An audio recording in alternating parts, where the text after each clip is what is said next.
ती शेतकरी जिभाऊ पुंडलिक शेंडगे आज या ठिकाणी भूमापन अधिकारी तसेच तहसीलचे सर्व अधिकारी मोजणीसाठी या ठिकाणी उपस्थित झाले। हे आम्हाला कळाले की या ठिकाणी मोजणीसाठी येतात आणि मग आम्ही सर्व शेतकरी या ठिकाणी जमलो। शासनाने कोणतीही वैयक्तिक नोटीस आम्हाला पाठवलेली नाही। बऱ्याच शेतकऱ्यांना याच्याबद्दल गाफील ठेवण्यात आलेलं आहे, परंतु आमचा या मोजणीला सक्त विरोध आहे।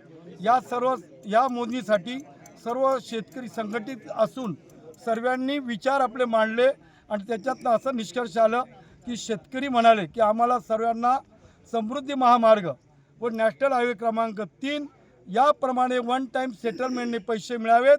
आमचा रेल्वे मार्गाला विरोध नाही, परंतु आम्हाला मोबदला योग्य दिशेने मिळाल्यास आम्ही आमची शेती देण्यास तयार आहोत। त्याचं कारण असं की आम्हाला दुसरा कोणताही धंदा अवगत नाही व कोणताही धंदा आम्ही करू शकत नाही। आमचा पारंपरिक व्यवसाय हा शेतीचा होता आणि हा शेती जर आमच्या हातून गेली तर उपासमारीची वेळ आमच्यावर येणार आहे। त्यासाठी सर्व शेतकऱ्यांनी या मोजणीस तीव्र विरोध केला आणि पुढील मोजणीसाठी येण्यात असेल तर सर्व शेतकऱ्यांना विश्वासात घेऊन आम्हाला योग्य मोबदला दिल्यास आम्ही शेती देण्यास तयार आहोत। ओके।